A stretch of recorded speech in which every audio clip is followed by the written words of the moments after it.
Welcome to my YouTube channel Knowledge Seeker. Which topic we are going to discuss is concept of reinforcement and punishment. Operant conditioning को हम लोग discuss कर रहे थे part 1 की video में, उसी सीरीज़ में ये पार्ट 2 की वीडियो है। तो हम लोगों ने ऑपरेंट कंडीशनिंग इंस्ट्रूमेंटल लर्निंग में डिस्कस किया था कि कोई लर्निंग के प्रोसेस में दो चीज़ों का मेन रोल, मेन अफेक्ट हम लोग यहाँ पे डिस्कस कर रहे हैं। और वो दो चीज़ें कौन सी हैं? First one is the reinforcement and the second one is punishment. अब रीइंफोर्समेंट क्या होता है? रीइंफोर्समेंट जो है वो बिहेवियर में हमेशा इंक्रीज़ करती है किसी भी बिहेवियर को। इस पॉइंट को आप नोट कर लें कि रीइंफोर्समेंट हमेशा बिहेवियर को इंक्रीज़ करेगी और इन्वर्सली पनिशमेंट जो है ये हमेशा बिहेवियर को डिक्रीज़ करेगी या रिड्यूस करेगी। Reinforcement increase the probability of a behaviour being expressed while the punishment reduce the probability of a behaviour being expressed. तो पॉजिटिव और नेगेटिव के कॉन्सेप्ट को यहाँ पे हम लोग डिस्कस करेंगे। पॉजिटिव का मतलब होता है यहाँ पर रीइंफोर्समेंट भी पॉजिटिव हो सकती है, पनिशमेंट भी पॉजिटिव हो सकती है। सिमिलरली रीइंफोर्समेंट भी नेगेटिव हो सकती है और पनिशमेंट भी नेगेटिव हो सकती है। बिहेवियर में जब पॉजिटिव की बात करेंगे तो वो addition of a stimulus, something is added, और नेगेटिव की बात करेंगे तो रिमूवल ऑफ अ स्टिमुलस और absence of a stimulus. Next slides में इन्हीं कॉन्सेप्ट्स को हम लोग डेली लाइफ से एग्जांपल्स के साथ डिस्कस करेंगे तो ये ज़्यादा समझ में आएंगी। रीइंफोर्समेंट को हमने डिस्कस किया which increase the probability of a behaviour being expressed. तो रीइंफोर्समेंट हमारे पास पॉजिटिव भी हो सकती है और नेगेटिव भी हो सकती है। Positive reinforcement when stimulus is added, और नेगेटिव रीइंफोर्समेंट बिहेवियर भी इंक्रीज हो रहा है और किस तरह से इंक्रीज हो रहा है? व्हेन स्टिमुलस इज रिमूव्ड और in the absence of stimulus. अब इनको डिस्कस करते हैं कि पॉजिटिव रीइंफोर्समेंट क्या है।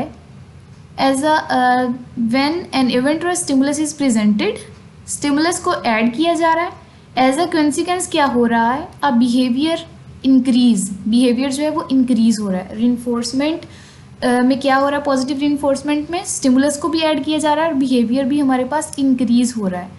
तो यहाँ पर डेली लाइफ में हम अगर एग्जांपल को देखें तो अगर एक डॉटर जो है वो अपना होमवर्क जल्दी कंप्लीट कर रही है तो उसे एज अ रिवॉर्ड जो है वो कैंडी मिल रही है उसके फादर से, तो नेक्स्ट टाइम जो है वो उससे भी ज़्यादा अच्छा काम, उससे भी कम टाइम में कंप्लीट करेगी। क्या किया हमने? एक रीइंफोर्सर, पॉजिटिव रीइंफोर्सर है यहाँ पे हमारे पास कैंडी, उसको हमने ऐड कर दिया है probability of a behaviour being expressed के जो बिहेवियर उसका है अच्छा वाला बिहेवियर कि वो अपना जो होमवर्क है जल्दी कंप्लीट करिए वो ज़्यादा से ज़्यादा एक्सप्रेस हो सके। इसी तरह B.F. स्किनर के जो रैट के एक्सपेरिमेंट थे उसमें हमने देखा कि rat presses a liver and receive food. जितनी बार वो लिवर को प्रेस कर रहा था उसे एज अ रिवॉर्ड फूड मिल रही थी। तो यहाँ पे फूड पॉजिटिव रीइंफोर्सर था जो probability of a behaviour being increased, उसको इंक्रीज कर रहा था बिहेवियर को, and that was all about positive reinforcement. अब नेगेटिव रीइंफोर्समेंट को डिस्कस करेंगे तो रीइंफोर्समेंट क्या है? बिहेवियर इंक्रीज हो रहा है, और नेगेटिव किस तरह से इंक्रीज हो रहा है? When we remove the stimulus by taking away a negative stimulus. तो एग्जांपल अगर इसकी हम लोग देखें कि एक बच्चा है वो अपना होमवर्क जल्दी से जल्दी कंप्लीट कर रहा है, और वो कंप्लीट जल्दी जल्दी क्यों कर रहा है?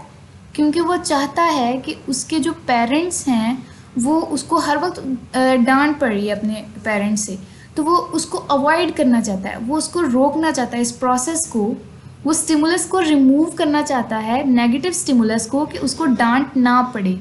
तो वो उसको रिमूव करने के लिए उसका बिहेवियर जो है वो इंक्रीज हो रहा है, and that is the example of negative reinforcement. इसी तरह अगर हमें चोट लग जाती है, कोई ज़ख्म बन जाता है, हम उस पर मरहम लगाते हैं।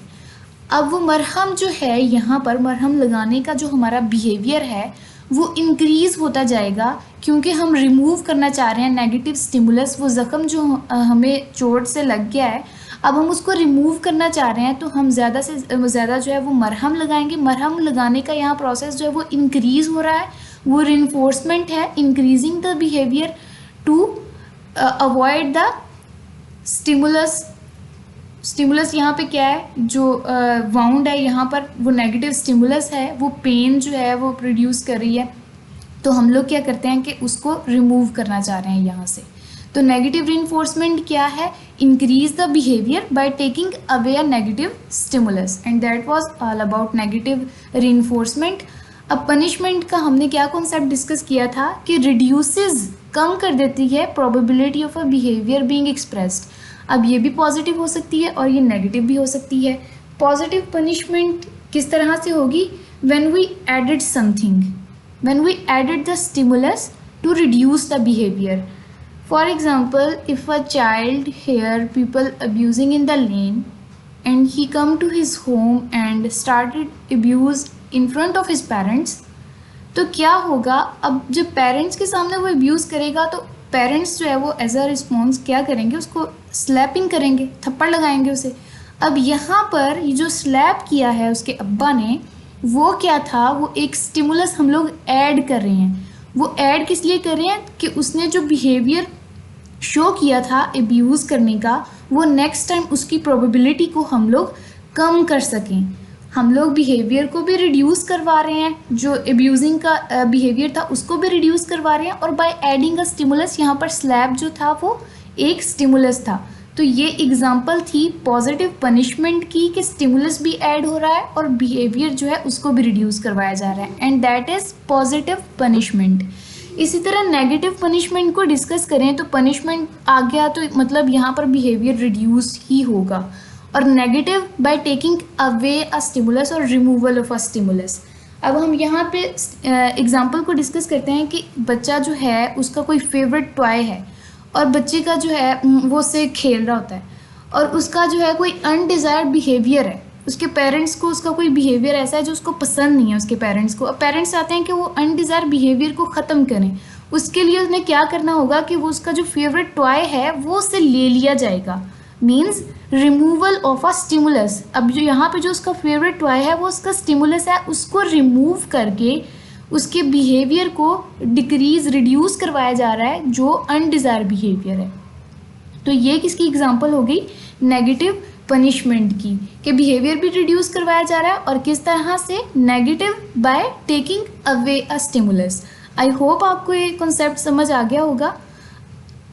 अब यहाँ पर एक चार्ट में हम लोग डिस्कस कर लेते हैं ऑपरेंट कंडीशनिंग में।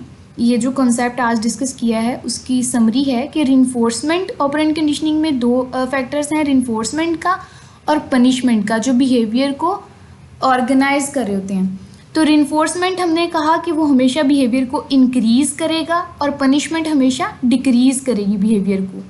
ये रिइंफोर्समेंट पॉजिटिव भी हो सकता है और नेगेटिव भी हो सकता है।